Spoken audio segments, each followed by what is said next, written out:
సోయిలేనోడు ముఖ్యమంత్రి, జై తెలంగాణ అని ముఖ్యమంత్రి, తెలంగాణ నీళ్లను దారాదత్తం చేస్తుంటే బీఆర్ఎస్ ఊకుంటదా? ఖచ్చితంగా కొట్లాడతాం, గొంతు విప్పి పోరాడతాం, చివరిదాకా తెగించి కొట్లాడతాం. మేమే జవాబిస్తామని కాంగ్రెస్ వాళ్ళ మేమే జవాబిస్తామంటున్నాం, మీరు మాత్రం రెచ్చగొడుతున్నారు ప్రజలని చెప్పి నిన్న రేవంత్ రెడ్డి చెప్పారు. హక్కుల గురించి మేము ప్రశ్నిస్తే రెచ్చగొట్టడం అవుతుందా?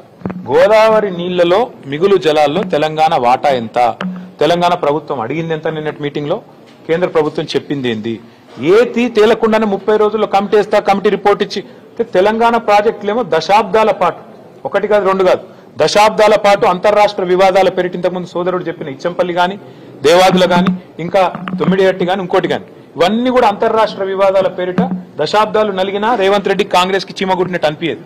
కానీ చంద్రబాబు అడగంగానే 30 రోజుల్లో రిపోర్ట్ రావాలి, 31వ రోజు గోదావరి జలాలు కింది కురకాలి, పొంగి పొరలాలి, తెలంగాణ మాత్రం ఎండాలి. ఇదా నీతి. అందుకే మేము అంటున్నాం, ఎవడు అబ్బసొత్తని ఇస్తావు నువ్వు గోదావరి జలాల మీద హక్కు? ఎవడు చెప్పిండి నీకు 30 రోజుల కమిటీ ఒప్పుకోమని? ఆ కమిటీ జనరల్గా ఏ కమిటీ అయినా, ఆఫీసర్స్ కమిటీ కానీ, ఎక్స్పర్ట్స్ కమిటీ కానీ, it is merely advisory in nature. వాళ్ళు చెప్పేది ఏది కూడా అల్టిమేట్ గా ప్రభుత్వం మళ్ళీ చర్చ పెట్టి అసెంబ్లీలో, కేబినెట్ లో, ప్రజా సమక్షంలో అవసరమైతే అఖిలపక్షం పెట్టి ఒప్పించి మెప్పించి మన హక్కుల గురించి ఏం చేస్తున్నామో తెలంగాణ ప్రజలకు చెప్పి పారదర్శకంగా ఆ తర్వాత జెండా ఊపాలి.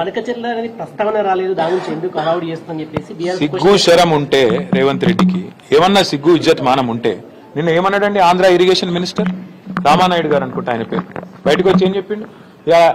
ఆంధ్రప్రదేశ్ ఎడిషన్ లో పేపర్లు ఏం రాసినాయి, చంద్రబాబు నాయుడు గారు ఏం చెప్పారు? సాక్షి తీయండి, ఈనాడు తీయండి, ఆంధ్రజ్యోతి తీయండి, ఆంధ్ర ఎడిషన్ చూడండి, స్పష్టంగా చెప్పిండు చంద్రబాబు నాయుడు గారు.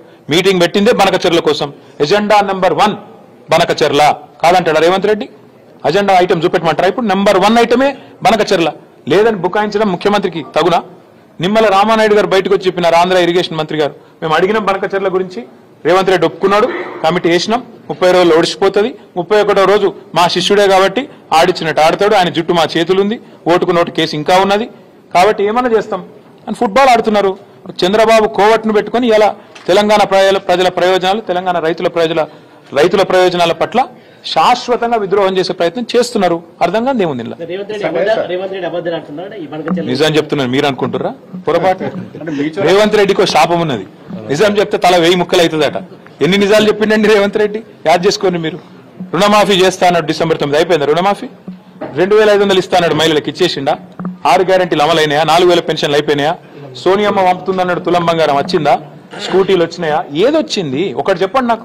రేవంత్ రెడ్డి సాధించిన విజయాలు ఒకటి చెప్పండి సార్. స్థానిక సంస్థల ఎన్నికలకు సంబంధించి 42% రిజర్వేషన్ అంటే కాంగ్రెస్ పోతుంది ప్రజల్లోకి. సో కాంగ్రెస్ పార్టీ ఏం చెప్పినా, ఎన్ని రకాల విన్యాసాలు చేసినా ఒకటి వాస్తవం,